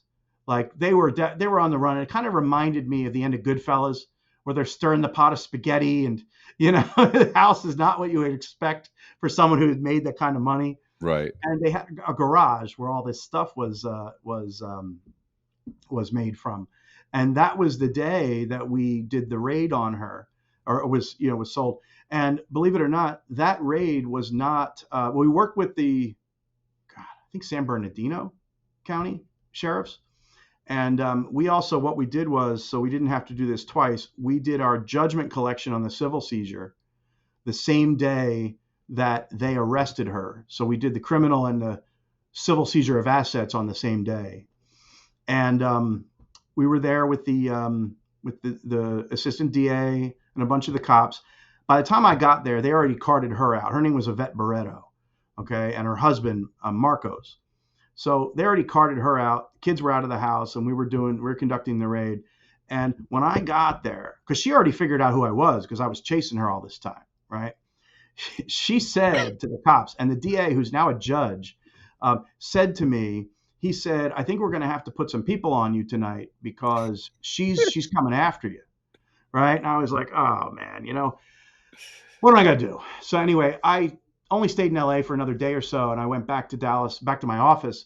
And I was sitting there one day looking on a computer, and back then it was MySpace, right? So I'm on MySpace, and I see her MySpace page. And I said, well, I do have one superpower. People can get mad at me, but they don't stay mad at me. Right. So I just decided to poke the bear and friend her on MySpace. Right. So I get a message on MySpace saying, hey, fellow Leo, how you doing? Because we're both born in August, So then we started talking, and we got in all these chats back and forth. And it was like and when she knows for sure it's you. Oh, yeah. Oh yeah, like it was literally like she was the type of person who didn't mind playing with fire either. Right. And she just thought it was just as thrilling talking to the guy who caught her as me. She was my most difficult person to catch. She's like my Hannibal Lecter, throughout all these years. She's the one I still say is that, even though I've, had some other crazy good opponents, but she was the one because she impressed me so much with her ability to adapt and move, and again, move her whole family and all that stuff. So we're just chit-chatting and things, and we stay in touch throughout the process of her case. Then she texted me while she was being sentenced. She actually told me, and again, I mentioned a couple of things I mentioned earlier tied to this case. She texted me and said, "Oh, hey, I got 2 years of community service and blah, blah, blah." And she told me that I knew the sentencing before my clients knew, because their clients, the attorney that was there didn't send the news to the clients yet. So that was kind of cool, But yeah, so I had this kind of inside scoop to her, and we just kind of established this little kind of like once in a while, hey, how you doing kind of thing. She called me when she was drunk, and things like that. And I just took it in stride because, hey, if I ever make a movie, this is going to be part of it. So that kept going. And of course, all my other work, I'm just doing my regular work, managing my life. And then I was a part of a Department of Justice program where, like I mentioned earlier about the grants, when these police got these grants, what we would do is the DOJ would send kind of like a pep rally team out to kind of give them some training and show these people in different police departments and sheriff's departments and prosecutors on what to look for fakes. So I go out and give my hour talk, and there'll be someone else. So it was a whole like one day kind of thing, workshop that we will put on. And there was a National White Collar Crime Center, NWC3, that I was, they were the contractor for the government that I was helping with. And they called me up one day and they said, "Hey, do you know any counterfeiters? We'd love to do an interview as an educational video." And I believe this is on my YouTube channel. So I told her, I said, "Yeah, I might know somebody." So I called her up and I said, "Hey, would you do this? Educational video. It's a chance for you." She loved the limelight. She's like, "Is there any money in it?" I was like, "Well, my fee for the day was like $1,000. I was like, Right. we'll split my fee." She's like, "All right." So I fly for this, I fly out from Dallas to Los Angeles. We met at Factor's Famous Deli in Beverly Hills, which a lot of people, if you know LA, it's kind of a hot spot, especially on the south side of Beverly Hills, where a lot of the Orthodox Jews hang out and stuff. Sometimes a lot of celebrities come in there. But I was right down the street from my old office. So I'm sitting there waiting for her, and the sun's coming in. All of a sudden, I see this beautiful woman with beautiful mane of hair, Chanel sunglasses, perfect veneers, like a movie star. Right? Had you never seen her before? Didn't you know what she looked like? I've seen pictures, but they weren't all flattering. You know what Yeah, I mean? the mug shots or something, right? Yeah, exactly. Those things. But I was, and especially after all this, you would think she'd be all stressed out and smoky looking and everything, but she just looked like, wow, like a Cindy Crawford or something. So anyway, she comes in, she's like, "Oh, give me a hug. It's so nice to see you," and everything. So she sits down at the booth, and we spend the next hour or two over omelets just talking about how, different things that we didn't know about the case. Right. Like there was, because I was working the Russian mob at the same time, I received a funeral arrangement threat to my personal address from one of my undercover IDs, because she had all the credit card information from my undercover identity, one of them. So I received a funeral arrangement. I thought it was from the Russian mob, right? It said, "I'm sorry for your loss," right? So yeah. I thought it was them. She goes, "Oh, how'd you like the funeral arrangement?" "That was you? I thought it was the Russian mob this whole time." I mean, there were so many things that happened throughout that time, somebody, it turned out it was her, but used a bunch of my credit cards to purchase inappropriate, porn, but really, really crazy porn. So that somebody would find them on the credit card bill, So there were all these funny, dirty tricks and things like that. And it was her. And then we just talked about all these different times. And she told me when I mentioned earlier about how the warehouse was empty, but the phone was still ringing there. She told me how she did it.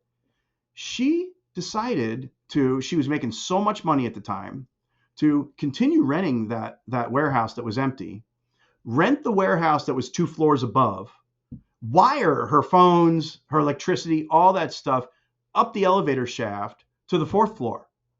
So the phones still and all the utilities went to this empty warehouse. That's how she did it. I mean, you got to remember, this is a housewife in her 30s doing this, not a major drug lord with advisors and other people who were able to help her. She figured out all this on her own and adapted to us. So I found it very interesting. And then it was a fun situation. And then we went across the street to, I think it was the Marriott Residence Inn, and they set up the little studio in the hotel room, and they shot this training video, which was used to train law enforcement after that. And people are always amazed when she tells the story, going from selling one item on eBay that she bought downtown to, selling $200,000 a month worth of counterfeits. So yeah, that's just one of those cases. I call that, because I've written about it here and there, I call that breakfast with my nemesis. Because it's all about sitting down with her, having that one like heat moment, where you have the good guy and the bad guy sitting there and just finding common interest and and stuff like that. So that was a really fun one. You're Moriarty. Yeah, she's my Moriarty, and once about a year, she'll just call me up out of the blue. Hey, how you been? This is how my life is, and all this stuff. It's usually not good, but at least I can be there for therapy. Is she still doing stuff, or you don't know? I don't think so, because she's so destitute. Right. I think she's pretty much, yeah, I mean, I don't know how her life is, but I kind of read between the lines that she's not doing great. But yeah, I'm there for her, from a humanity standpoint. Chinese counterfeiters now are using shell companies here in the United States for a lot of their purchases. So if I'm buying, and again, these are some of the non-deceptive counterfeits like jerseys and sneakers and watches and things. Right. Almost all of them are working through WhatsApp right now, which is, owned by Facebook.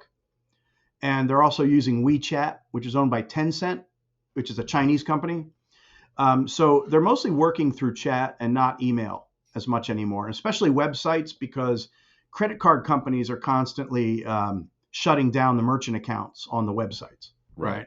So what'll happen is you go to a website and you'll see this massive catalog of products. The shopping cart doesn't complete with payment, and you'll see all the contact information. Contact us via WhatsApp or WeChat, and so you go on there and you tell them which product you want, and then they give you a price. You give them your address and all that. You give them a price, and then they'll give you an account to pay. And it's often, the easiest way to pay is by PayPal, right? And what they'll do is they'll have rolling PayPal accounts, because my clients, what they do is they have me make purchases so we can get the payee information so the client can seize the money that's in the account. Right. Right. So what they do is they have these rolling PayPal accounts. So if the one gets seized, they have some other employee or a brother-in-law, and they're constantly creating new PayPal accounts and pulling the money out, probably on a daily basis or a weekly basis. But many of them aren't using PayPal anymore, because PayPal is very cooperative, right? And some of these other companies are too, but they just don't have the wheels as greased as PayPal does, as far as like an in-house enforcement compliance center, because it all has to do with your enforcement compliance. If you only have one guy who's handling every subpoena, it's going to take forever. But PayPal's pretty, for a long time, they've been really responsive and good. So then you start having these like Zelle, right? Zelle payments, which, I can do straight through my Chase app, but you can pay by Zelle. Well, you have to have a bank account to use Zelle. Right. So what they do is, and what I've been finding, and this is I want to say insider, because it's not confidential, but on the same hand, you're probably not going to find anybody in my industry mentioning this right now, because there are very few of us out there who know about all, like, exactly what's going on now. But what they're doing is they're creating shell companies in different states like New York and Wyoming, and they're getting bank accounts for those shell companies. So they'll have someone here in the U.S. who will open up, who will provide, say, like a mailing address for that New York corp. But you don't have to verify a corporation for a year. And in some states, it takes 2 years. Like California, I know because I incorporated there before. You don't have to file your first statement of information for a year. Okay. So you can get a bank account before then and commit tons of fraud. And then, once that year comes, you just create another corporation. So then So, what happens? The corporation it becomes inactive and they shut the yeah, bank accounts down? Okay. exactly. And just move on. And that happens a lot. So that's what they're doing now. They're moving on to Zelle and Cashapp and some of those. Just because they're a little bit more obscure, though. I mean, obviously, you want to use the most nimble and the most commonly used. Everyone has a PayPal account, so they prefer to Right. use that. But But you also don't as want to you get chase shut people, down.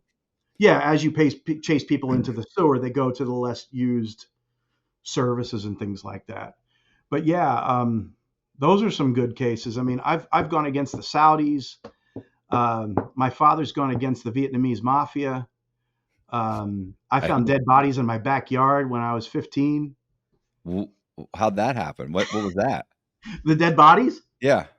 Okay, so this is after Hurricane Gloria in 1985. And I was cleaning the backyard. It was a mess everywhere. It was wet and leaves and tree branches everywhere. And we lived in Summers Point, New Jersey, which is just outside of Atlantic City. And the house we rented was the prior tenant. And we didn't have a lot of money. We were lower middle class. The house we rented was previously rented by the Pagans motorcycle gang, which I believe, is the largest motorcycle gang on the East Coast, like the Hells Angels, but over there. They were the previous owners. So we had seen bullet holes in the wall, and my father found some drugs in the attic and things like that. But that was just and camera mounts on the trees, things like that from them, trying to evade the police. But that was about it. And then like we were living there probably 2-3 years at the time, and I was cleaning the backyard, and I found these bricks that were kind of like wobbly in the backyard. And I was like, and they were kind of rectangular shaped. So I was like, my curiosity was, let me see what's back there. And, even a 15-year-old kid wants to see if there's any buried treasure, So I started pulling up these bricks, and I found my way to some bones. No joke. So I went in and told my dad, and he said, he came out and looked at it and everything. He said, all right, thanks for telling me, Robbie. Go inside, get cleaned up and everything. And that's the last I heard of it. So years later, we moved out of that house in 88. So, 3 years go by or so. And he tells me, and I'm 17 or 18 at the time, he tells me, well, you're old enough to know now, we're moving. But I wanted to tell you what that was in the backyard. Did you not realize it was a dead body? I did, but I didn't know. I guess really he was just telling me the end of the story kind of thing. Even though it's really wacky. He had all cop friends, local cops, the state troopers. I don't know who he called, probably one of his state trooper buddies. But and this shows you how law enforcement works in many ways too. I mean, and they're just human. But my dad called one of his people, and he said, there's at least one body in the backyard here. And he was advised by his cop friend. He said, don't report it, because we know who it most likely is. There were 2 college students, 2 young men who were, that the murder was already pinned on 2 of the Pagans, right? They already went to jail for it. They just never found the bodies. So the crime was solved and everything. And he just said, don't report it, because basically you'll be inconvenienced. Right. They'll dig up, they'll be looking for more bodies and all that stuff. So I think it's funny, because the way law enforcement thought was, bodies, it's Jersey. Did he ever call though? Did he then call and say, hey? No, because his cop buddy told him not to. He's like, once you were moving. Well, that's the funny part, is once in a while I look on, Google Street View, or, Google Maps, and I'll look down on it and I'll see that part of the yard appears to still be there. It's not like anything else is built on top of it. And once in a while I think, I wonder if anybody's dug them up. But yeah, there's Two You would dead think young men their there. family might want to know where their bodies are. Yeah. But again, it's funny how law enforcement works, huh? You'll be Yeah. inconvenienced, so don't do it. But yeah, you're right. You're right. And I've never actually gone back to figure out, link that to the real case filing or anything. But Yeah, for but all you yeah, it know, was just, they're completely different bodies. Like, they aren't those bodies. Like, we don't no, know who the bodies are. Like, who you're knows? right. Could be completely wrong. They might pull them up and be like, "Oh, these are two former, pagans, or Yeah, two women, or so. Oh, this person was, disappeared in, 1972, and it's completely unrelated." you're I'd right. make a call. I mean, my God, I it's, don't know. statute of limitations is, pretty long. I mean, there may be some guy out there wandering around. He may have, who knows? Here's what Well, it always could have been bothers Ted Bundy. He spent some time in Philly in the early Yeah. 70s. Yeah, it always bothers me when law enforcement gets something wrong, um, or not that they get something wrong, but like, I've interviewed guys where they basically pinned a murder on this guy, and the guy goes to prison, and it takes him 15, 16 years to prove, hey, that's not my DNA, or I wasn't involved. Right. And then he gets out. Then they run the DNA, and they find out, oh, it was this other guy, but he did get caught. He's in prison right now. But the problem is, when you pinned it on this guy, that guy ended up murdering someone else in the meantime, and that's why he's in prison. Like, had Yeah. you said something, or not pinned it on the wrong guy, you may have prevented that murder. Right. Or even, to add to what you're saying, a person could go to jail as an innocent man and be exonerated, but come out a murderer, because of the time he spent in jail. I mean, I've never been in jail, but I'm just saying, the jail could actually, It maybe turn seldom someone into someone who would do something worse now. it seldom makes you a better person. I can Right. tell you Right. that. You know, Yeah. I mean, for some people, it might correct their behavior. Like, I'm not doing that again. Like, I'm not Right. going back to prison. Yeah. But I don't necessarily know that it makes you a better person. You know, Yeah. not for most people. Very seldom. Like, I certainly wouldn't add in, oh, no, we're going to fix these guys. Nah, you might deter them, but you're going to fix very few people. Yeah. But Well, back when I was in Bible college, I actually had one of my college jobs in Philly. It was in Langhorne, Pennsylvania, Bucks County, and one of my jobs was my roommate or my dorm mate asked me. He said, "Hey, you want to make $8 an hour doing whatever, doing something, working at the youth center over here?" It's like, sure. It was right across the street from our dorms. $8 an hour was a lot in 1990, and yeah, so I go over there. He's telling me, you're going to be collecting urine from guys on probation, right? And I don't know why I brought this up, but I did. Because what I found was, and my job was to watch them pee, and then right. to handle the evidence afterwards, Yeah. and make sure it got to the right refrigerator and all that.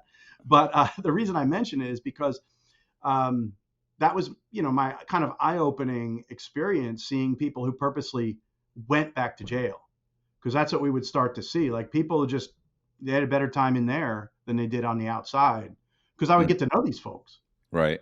as they'd be in there once a week. Mm. So yeah, I was arrested for drunk driving about 13 years ago, and I spent about 4 hours in the clink, It's and good that was enough. enough for me. Yeah. Yeah. Well, listen, Yeah. how do you feel? You feel good about this, or are you Yeah. anything else? You're I feel okay? great. I'm enjoying talking to you. I mean, we could Okay. talk forever, whatever you want. I mean, we still have another hour or whatever. I mean, if you want No, to we keep don't talking, have another. We can wrap it up now. yeah, it's Okay, I'm fine. happy. It's I mean, unless fine. you have something else, another story or something that a better, or one that you think Well, I is. have plenty of them, but I just give you too much fodder to chop up. But I mean, are there things that you want to ask people in my industry? Because I mean, I mean, yeah, that's what we spent the first hour. There were all yeah, these things I was curious about, because I see all the counterfeits, all over the place, and I just can't. To me, if you spent, I don't know, not that somebody's. I guess the argument is, if someone bought this for $400 instead of 800, like, hey, you guys just lost an $800 sale, but in reality, they're not willing to spend 800. You were probably never going to get that sale right, anyway. So, those are the kinds of things that I am curious. And I was always curious, like, is there a whistleblower program, and is there, and if how serious law enforcement takes it, yeah. There are whistleblower programs. I mean, there's like stopfakes.org. I think is the big one. And all the brands, for the most part, all the brands from sneaker companies, printer manufacturers, bicycle companies, all the way up to, the luxury brands, typically have a page where you can report counterfeits, report fakes. So there are programs for that, and that information usually goes into a repository where there are all other, locations. Oh, I'll give you another anecdote that's funny as far as whistleblower programs. Part of my job when I worked at my original location where I worked in LA, a detective agency where I was a young employee, part of my job was to answer the 1-800-DINO-COP hotline. Okay. And it was for Jurassic Park fakes, because Universal was on a massive Jurassic Park sweep in the 90s. I mean, Jurassic Park t-shirts, I don't know if you remember, but they were everywhere. So they had and someone else had like the Disney hotline on their phone, but I was the one that had to pick up and say 1-800-DINO-COP and then actually take leads. And we would have a binder that we would write it down. Oh, at this swap meet this time and all that kind of stuff. And occasionally we would get the occasional like morning show calling, pranking us and stuff like that, because it was such a funny thing, 1-800-DINO-COP. But yeah. So they do have those programs, but again, it's a matter of taking action, and they have to have the time and the budget to do it, and they don't always have the budget to hire us. Like I usually get the big cases, the little ones, usually don't come to us. Oh, here's another thing that goes in the way, and I don't know if I'm speaking out of school or not, but I think it's very interesting, is that the more expensive the item, the less likely the brand is going to do a test purchase. Really? Why? Because they don't have the budget. Yeah, you think the more expensive, the more expensive the counterfeit is. The more, yeah. So if you're selling fakes for, like fakes for $20, right? Yeah, or $50 or $100, we'll do plenty of sample purchases of that. But then you got a guy over here selling handbags for $900. The client's going to think twice because it's too expensive. Right. Because their budget depletes with the buy budget. It would only cost them a couple $100 for us to make a buy and send them the sample, plus buy money and shipping. But when you include one buy, my fee is just a couple $100, but one buy equaling, $1,000, it's going to take a lot less, a lot more enthusiasm for them to go do that. Even though you would think that the higher end ones are more deceptive, they're also the ones that don't get the attention because, again, it's money. Right. Yeah. So no, I thought it was really cool to talk to you, man. I've seen a bunch of your videos, and I think this is the only time besides Yvette where I've actually sat face to face with somebody that has, spent some time in jail, or in a financial crime like this. I know plenty of guys. I go to bars, so I know plenty of guys who spent a year in jail for other stuff, but I'm talking like big financial crimes. It's kind of an interesting thing. Yeah. Well, that's okay. Well, that's I feel bad for Yvette. I wish she'd get her shit together. She might be. I had something like that. About a couple days ago, I interviewed another. Actually, he's an investigator. His name is Tom Simon. He's a retired FBI agent, and I do interviews with him sometimes. And he'll come and he'll just tell different stories from working 25. I think he worked 26 years for the FBI. And it was funny because as he's telling these stories, of like this and this and this, and then he's like, and then I arrested the guy, and he went to prison for 5 years or something. I was like, wow, for 5 years, and he would go, and he'd go, well, yeah, he stole $4 million from 80 victims or whatever. And I'd be like, still, he seemed like he was all right. And he's like, he was a nice person, but he has to go to jail. And then the next person, he told me a story. And the next one, he told me a story. And I was like, and he went to jail. I go, how much time did he get? He was like, this much time. And I was like, man, he was 70 years old. That's a lot of time. Oh, yeah. And he said, your empathy for these criminals is irritating. He said, it's really upsetting. Oh, yeah. Still, he was old. He seemed like a nice guy. He wasn't doing anything wrong now. And he's like, he was on the run for 20 years, Right. We were Well, laughing I was laughing so hard because he kept getting, he wasn't upset, but he was just like, he stole $14 million. yeah. I'm like, still. And Well, that's nothing to you. No, just kidding. Well, some financial crimes, because again, most of my cases come to me because of some sort of infringement or impersonation of a client, outside of counterfeiting. right. So there are some financial crimes that are real sad when you deal with the victims. And you ever heard of these crimes? Well, I'll kind of explain how the cases come to me. Is that whether it's a bank or a company like Pepsi or Apple or someone like that, they'll come to me and say that there is an employment scam going on where someone would put out an ad saying earn $3,000 a month working from home. Okay, and then the person will answer the ad, and then they'll receive a check, and the check will be for like $5,000, right? And they'll say, and what they'll do is they'll work with the customer or work with the victim, make them go to the bank and text me from the bank, go in the bank, deposit the money, okay, then go to the ATM and withdraw as much as you possibly can, or go to another bank and withdraw as much as you possibly can, right? Depending on how much is available. If there's 2,000 available, you got to go to another bank and do it, because you could find out from the receipt how much is available to withdraw in the person's account. You would go there, and then they would have the customer do the victim do this. Then they would go to a MoneyGram or a Western Union and wire the money to a stranger, right? And then that money was supposed to be for office supplies, like a computer, a vendor. I forgot to mention that earlier, but the ruse was that we're going to supply you with a desk, a computer, and everything you need to do the work for us and have their home office. And that's what that was for. So we send you the check for the vendor, and then you send the money to someone who you think is the vendor, and then nothing ever happens. And all of a sudden, a few days later, you get a call from the bank saying you passed a counterfeit check. Yeah. And then you're out exactly the amount of money you withdrew and sent over to Western Union. And I get those all the time. And the sad thing is that, from an investigator's perspective, that a lot of people don't talk about, because you see some of these guys revealing these scams online. But from an investigator standpoint, it's really disheartening because the money behind it is always going to be the brands. And the brands, really, all they're trying to do is make sure that they're not being infringed upon anymore. You know what I mean? So what the bad guys will do, they'll imitate Pepsi for, a few months, right? And then after a while, they'll just imitate Caterpillar or some other Fortune 500 company, and they'll have rolling victims. When I say victims, I mean the financial victims, which are the ones with money, because they're a victim also, the one who's infringed upon.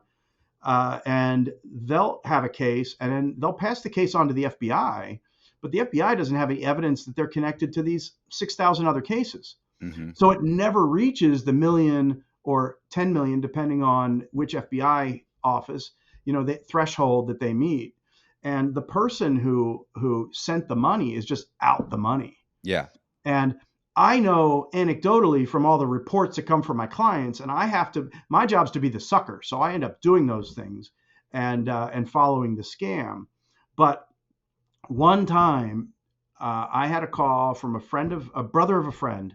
It was before Christmas, and he was out of work, and he fell for that. And he was out like a few $1,000s, and it literally meant his kid's Christmas. And I was just like, oh, so those are the people you really feel bad about, are the ones who, the working class folks who get scammed out of a few grand. That's really sad. And I see those, and it was sad for me to tell him, that you're not going to see that money again. No. Well, so I have an Etsy account. It's Cox Pop Art. It's like artwork that I do, and I just have on Etsy. And I had somebody who contacted me, and they're like, "Hey, how much is this painting?" And it was like, whatever, $800. And I said, "Yeah, I can ship it to you." And I forget the exact. I'm probably, because I think I've told this story before, I'm probably getting all the numbers wrong. But the person said, "Okay," and I was like, "Yeah, it's $200 to ship it to you, whatever." And they came back and they said, "Okay, I'm gonna mail you a cashier's check." I said, "Okay." you know, because they're like, oh, I don't have this, or it's my uncle and he's mailing the check for me. And, you know, okay, yeah, that's fine. So they mail the cashier's check. Well, then I get an email. They said, oh my gosh, I just found out that my uncle made a mistake and he made the cashier's check for, you know, 2,000 like, or yeah, like more. 20, it was like 2,700. It was like an extra 800 Yeah. bucks. And like, oh my gosh, you know, I'm so sorry. That money was supposed to go to my brother. Could you do me a favor and just deposit the check and then wire the extra $800 or extra 13, whatever it was, you know, I forget. Yeah. It was extra 1,800 and it wasn't like that. It was like, let's say it was 1,800. I was supposed to get 1,000. They're supposed to get 800. So it wired the 800 bucks. I'm sure I have the number wrong. And I remember we were sitting in Starbucks drive-through with my wife and I read it and I go, listen to this. And I read it and she goes, wow. She's like, that's pretty trusting of them, like to let you deposit the check. And I went, no, baby. I said, it's a scam. She Yeah. goes, how's it a scam? You have the money. I go, it's not a real cashier's check. Well, and I said, that's the interesting thing. Yeah, it could be a counterfeit check, but there's also another scam where it's actually laundering real money. So oh, okay. those can also be the case as well, where they have you. You're one of the money. You could be one of the money mules that's muling 800 bucks to another guy, a central repository somewhere who's got, you know, who's in England or DC or wherever else, where he's getting all those $800 payments and assembling them and moving them on. So yeah, it could be one of two different scams. Yeah. Well, I kept emailing the woman who was Yeah, probably a Nigerian, yeah, a male most likely. Nigerian. But I emailed her and I was like, hey, and she's like, did you get the cashier's check? And no, I haven't got it yet. And then 2 days later, she's like, they said they delivered it. I said, I haven't checked the box. My wife will check it when she gets home. And then the next day, did your wife check it? And I was just dragging her and dragging her. Right. And then finally I got to the point, I was like, I got the cashier. Oh, we're going to deposit it tomorrow. She's like, well, you could always just, you know, take a picture of it and direct deposit it using your phone. I was like, oh, I know my wife's going by anyway. And then like the next day, oh, did she do it? I was like, oh, she forgot. She's going to do it tomorrow when she comes home from work. You know, at some point she's like, so they start saying, listen, I feel like you're giving me the runaround. I said, really? Because I feel like you're trying to get me to deposit a fake check. That's what I think. Right. And and then they came back and they were like laughed and said like, oh, ha, ha, ha, ha. Oh, well, I was like, hey, good try. And they were like, well, yeah, it was a good try. I was like, all right, good luck. And that was it. And I even took the cashier's check and I'll do these speeches in front of law enforcement will have me, like county law enforcement. They'll ask me to come and talk to their financial crimes detectives or investigators. And I actually called my contact there at Hillsborough County. I was like, listen, this was going on. I said, can you do anything with this check? He said, we're never tracking that person. We're never going to be able to do that. Because you have to have Like, there's a certain threshold, where that particular crime has to be linked to $1 million or $10 million worth of fraud, and that's to the sad assign part. somebody. Yeah. Yeah. Yeah. It's a sad part because you can't justify a $5,000 case, spending $20,000 in man hours for $5,000, and that kind of stuff. Right. A lot of my cases never see the end because I cost money. I charge hourly. So sometimes my clients, I'll send them a report saying this is how far we got. Do you want to authorize more money? And they'll say, oh, we'll let you know. And Never hear I'm not everything. curious enough to keep going. I'll Right. wait for them to, and then they just sit on it for a long time and maybe not do anything because again, people have to budget their time. Companies do too. Right. Yeah. I would definitely not recommend committing any crimes No. or buying any fakes. I have to use that. Despite the fact that it's probably a pretty lucrative crime. Okay. Well, listen, I appreciate you, taking the time to talk with me. Yeah. Yeah. It was nice. Do you have anything you want to plug or anything? I don't think many of my many of my viewers are going to hire an investigator that does. Nah, I don't take cases from the public anyway. Right. I work for big companies, but if people want to find me, just find me on Holmes PI on any platform. Holmes PI, HOLMESPI. And you don't do any like the guy Tom Simon, which kills me that this is how things work now. Because you have to think, when I went in, Facebook had just been out like a year. Like I'd never been on YouTube. It had just come out. Like people were uploading their home videos to YouTube, for like a year or two before anybody ever said, hey, podcast. the word podcast wasn't even invented until 2019, or 2009. I'd already been locked up like 3 years by that point. So, Right.